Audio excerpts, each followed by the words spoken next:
Welcome to the Experiment Zone podcast. We're taking things in a little different direction today in our episode. Rather than our typical audit format, we're going to have a deep interview with Leo Caracas from Jump Ventures. Leo has a great history of creating success in e-commerce brands, and he's going to talk to us about some of the big movers where he's seen impacts for conversion rate optimization around pricing, bundles, and picking the right landing page. Let's jump in.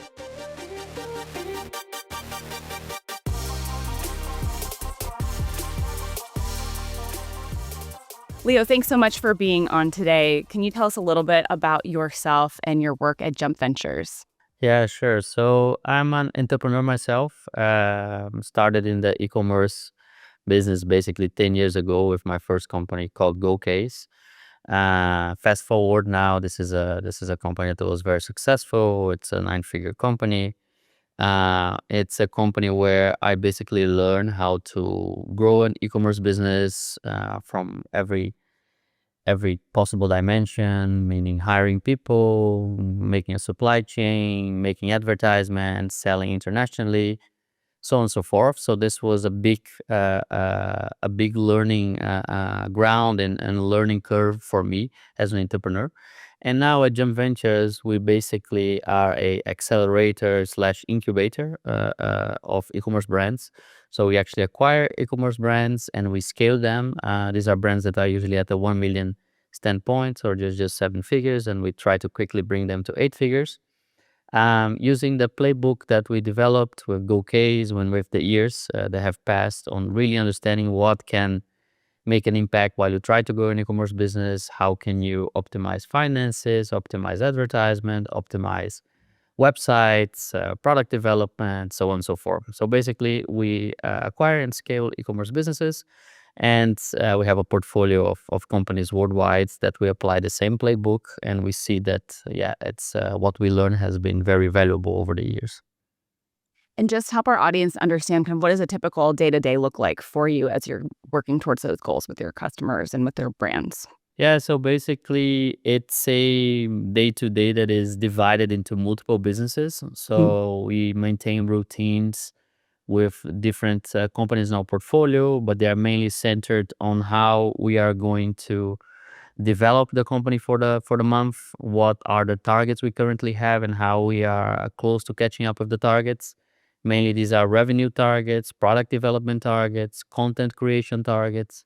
And we basically are managing a portfolio of multiple companies on the growth level. So what are the growth levers that we have to scale these companies exponentially throughout the year? Yeah. So it's routines on growth dimensions of the company, Mhm. and maintaining that in the week with multiple companies. And you sort of tell us about your journey to get here, but can we spend a little bit more time on Gocase? Tell us a little bit about that brand and what your experience was with that. Yeah, so this was a brand. This was our first brand. We started back in 2015. It was a brand that we started actually in Brazil, and then later on we internationalized. We brought the brand to the Netherlands, and we started selling from the Netherlands to the whole world. We understood how it is to actually develop products and to start a supply chain from China to fulfill these products and these orders to all over the world, from North America to Europe, Australia, even Africa. We sold to many countries there as well. But this was a company that back in 2015, I have to say it was not the golden era of Facebook advertisement at that time. I think it was Mm. just a couple of years before that where things were extremely cheap. They were, of course, much cheaper than they are right now. But it was an area where we found the phone case market to be a market which had a lot of opportunity for growth. Yeah. Fast forward, it's a very commoditized good, right? There's multiple players, many businesses, and you have a big competition from Chinese companies, of course, making very cheap goods. But this is a company where we quickly went from a phone case business to a multiple category business. So now we sell backpacks, thermal bottles, and other accessories and gadgets, tech gadgets. But the main principle is they're all customized and personalized. So it's all produced on demand. There is hundreds of topics you can go on the website and customize your goods with, be it a Harry Potter design or a Disney design to a football team like Real Madrid, to our own unique collections of designs that we develop internally. So the Mm. main value proposition of this brand was to actually develop customized and personalized goods. Yeah, that started with phone cases, and later on we understood we need to develop the product portfolio to capture other product categories, and that's when we went to textile, thermal bottles, other tech accessories, and we found this to be vital for the company to still survive and to still Mm. grow year over year. And this was an important lesson we took to our current portfolio now. It's if we don't really improve the product portfolio, and if we don't constantly try new products and new categories, we will ultimately get stuck in a market, and maybe a competition or economy will catch to us. Like the phone case business would have been a extremely tough business to continue being the sole driver of the company right now. So yeah, this is a lesson that we learned with Gocase, and it's a company that we had to put a lot of effort in terms of developing all the systems from scratch. Yeah, but they gave us a lot of learnings as well. And thinking back, are there some maybe critical moments in the journey with GoCase where there's key decisions or things that were challenging to you and your team where you look back and you really see those as critical, either decisions you got right or wrong? So many. Uh, it's it was always we had multiple crises within the company. It has to be said. There is no ups without downs. So we have had a lot of moments where we grew very fast, and then we felt the pains of growing very fast because we blew up our fixed cost. We hired a lot of people. We increased our office, our infrastructure, and then shortly thereafter, nothing was working, and because we lost focus. But I think the main lessons and the main decisions we took whenever we had tough times was to understand uh, that we need to focus on certain areas of the company and making sure that never gets dropped. The ball never gets dropped there, because if we lose a little bit the focus and the attention, we might find ourselves in a situation where shit, everything is going down, and we need to turn things fast, and we don't have the necessary means or knowledge to do that fast enough. Yeah. Mm. So basically, understanding that we constantly have to develop products, understanding that we constantly have to develop content and advertisements to a new level, has made us aware that if we end up putting too much effort or too much of our time doing other things that are not yet proven, we will ultimately lose track of what's really important.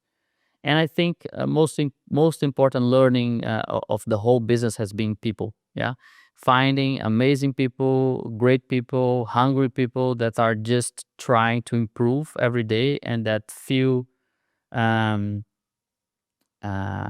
feel a lot of energy by seeing the company growing and by learning with each other. This is when we really found that we could take things to the next level, is when we had a team that understood that strived for that, and that we would get amazed week in, week out of what they were able to accomplish. And that's when you truly can scale and you can delegate well, and things go to the next level. Once everything was on our shoulders, then it was a little bit more difficult and not scalable. And just because you mentioned good people, do you have any tips or tricks for folks who are looking to hire to make sure that they get a good fit? Um, the biggest lesson I learned, and has been the most impactful lesson so far, is that you have to hire first and foremost for cultural fit, and not really for intelligence. So at early on, I really prided myself on trying to hire really a lot of smart people and have very difficult tests, and seeing how they could give me an amazing exercise and say, okay, this is a really smart person, this is going to work well. And I overlooked a lot the cultural aspects of it. Of, does it have the same work ethic? Does it believe on the same things that we believe? Does it have the same behavior that we believe should be rewarded? This was overlooked at first. And then we saw, once we had tough times, we had crises, we had difficult moments, that ultimately the people who didn't have the same cultural fits were not going to be good for those moments and over the long run. And we understood that the ones who really had the behavior, the work ethic, they would they would strive and they would take things to the next level every month. Yeah.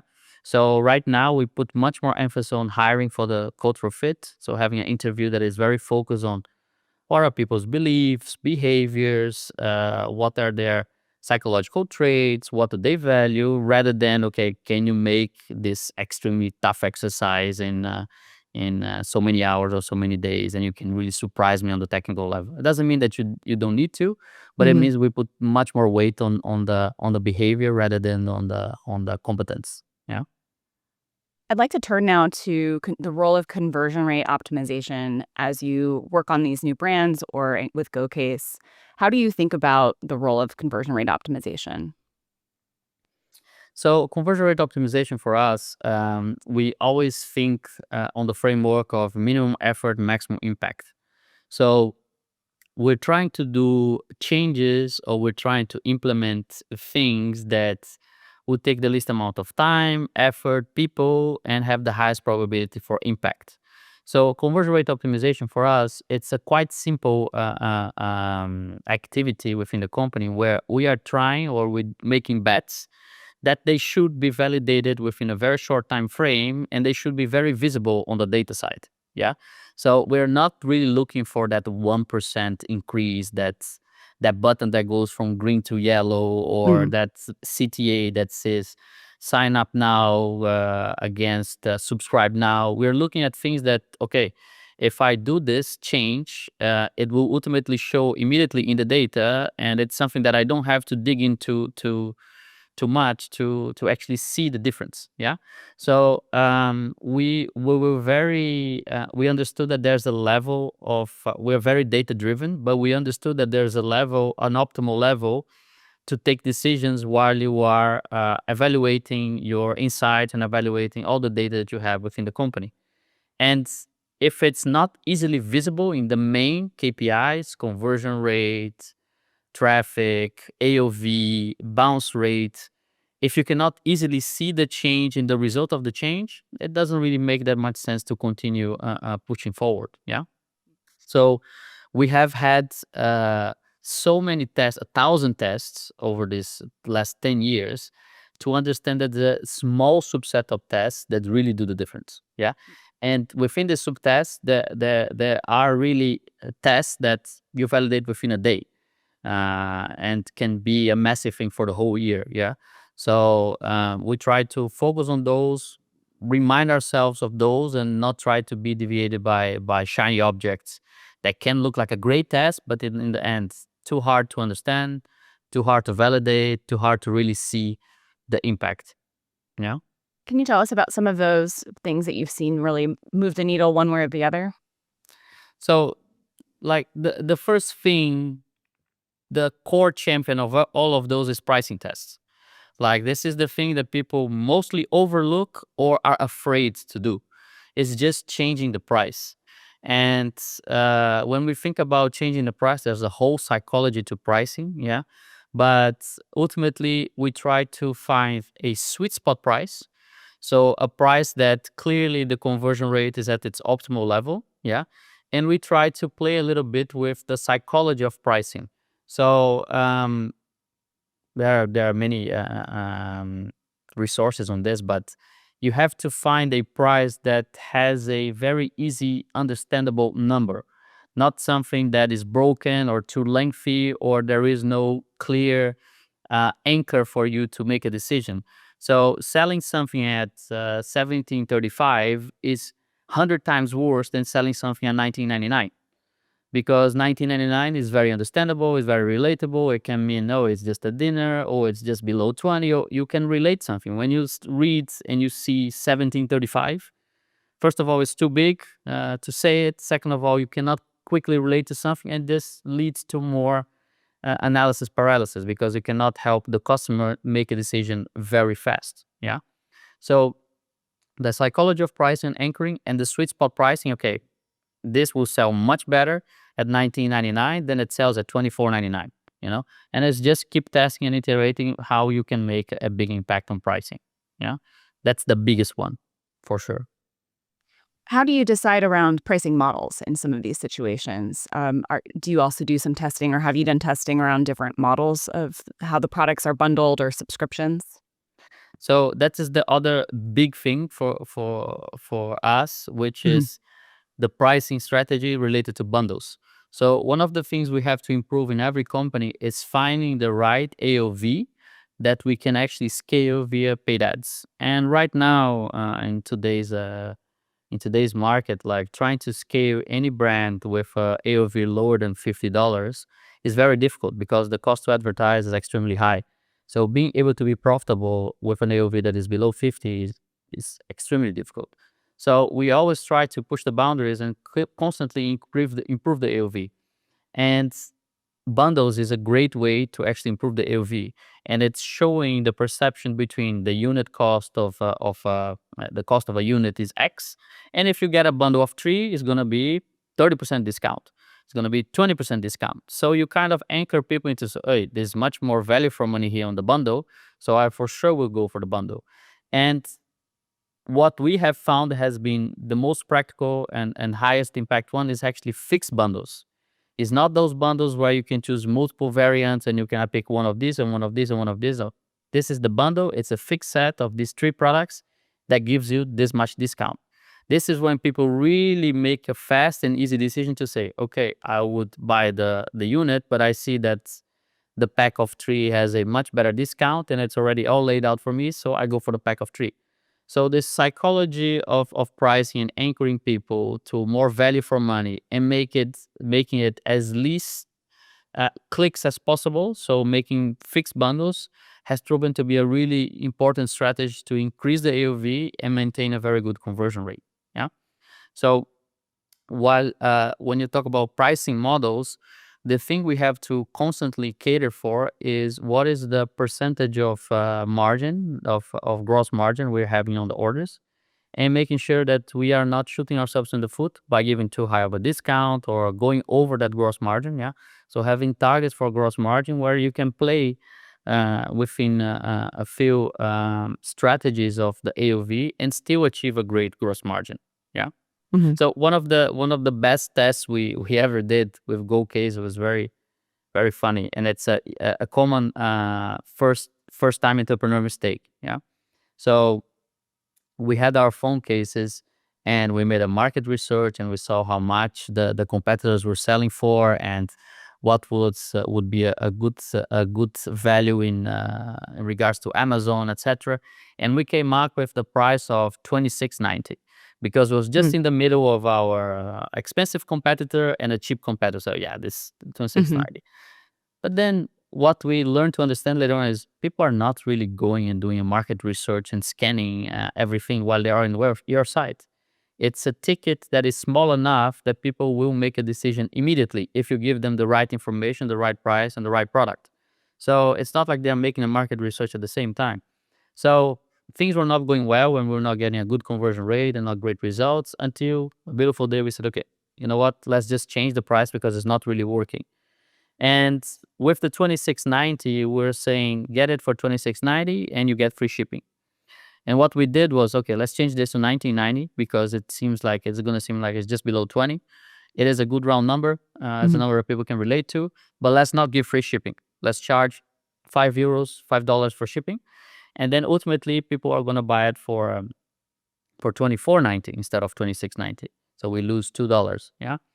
But we also say if people buy 2, they get free shipping. And all of a sudden, our revenues doubled and our conversion rate doubled, and Mhm. our AOV went to 1.5 what it was.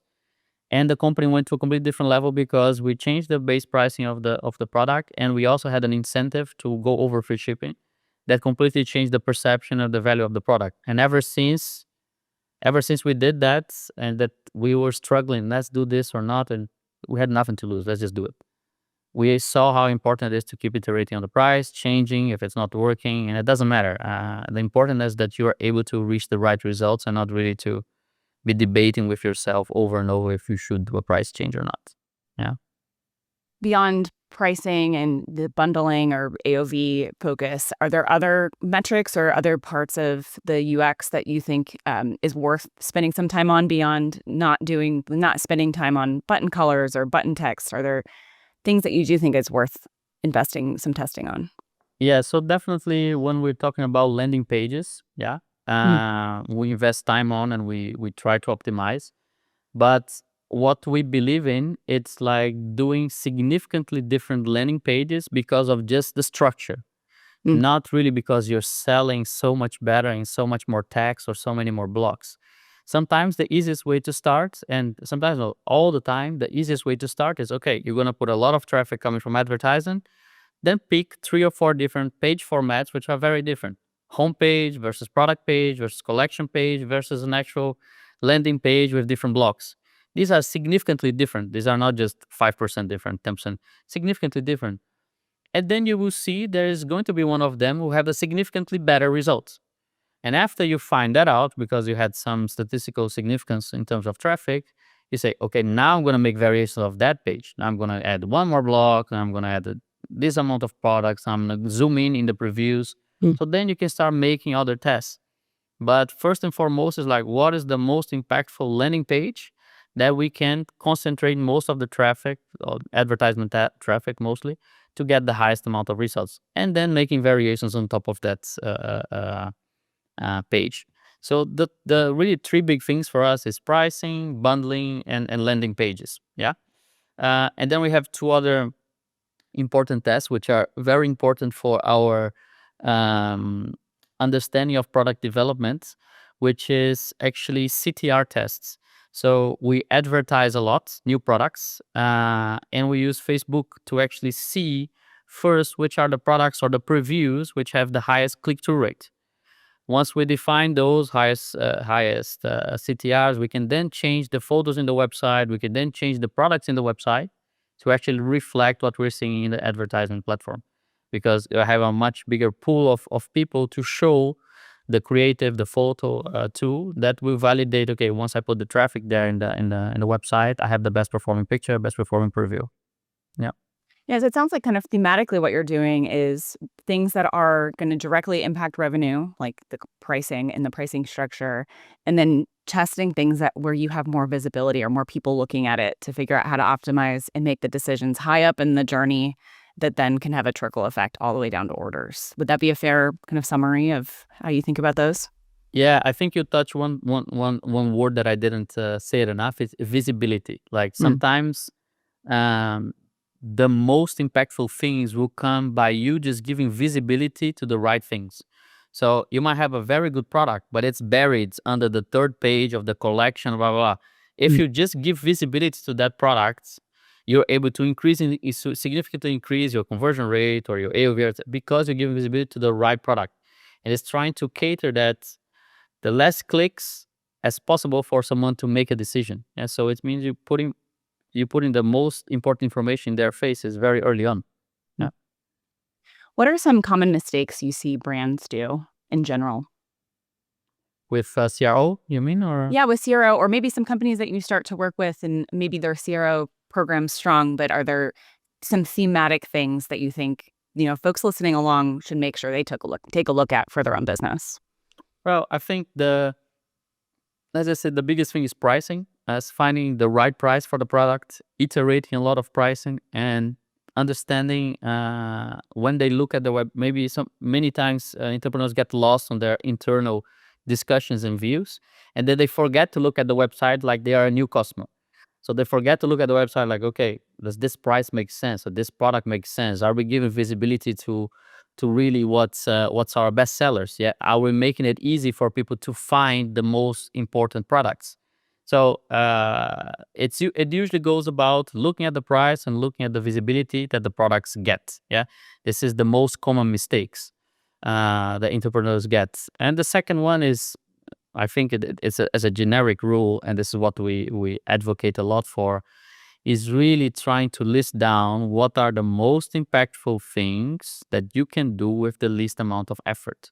Because this gives you a framework to say, I'm going to do SEO last, and I'm going to do pricing changes first, because it takes me 30 minutes, 10 minutes, and I can see the result in 1 day, 7 days. While SEO, I can only see the results 7 months from now after so much investment, so much time, blah, blah, blah, blah.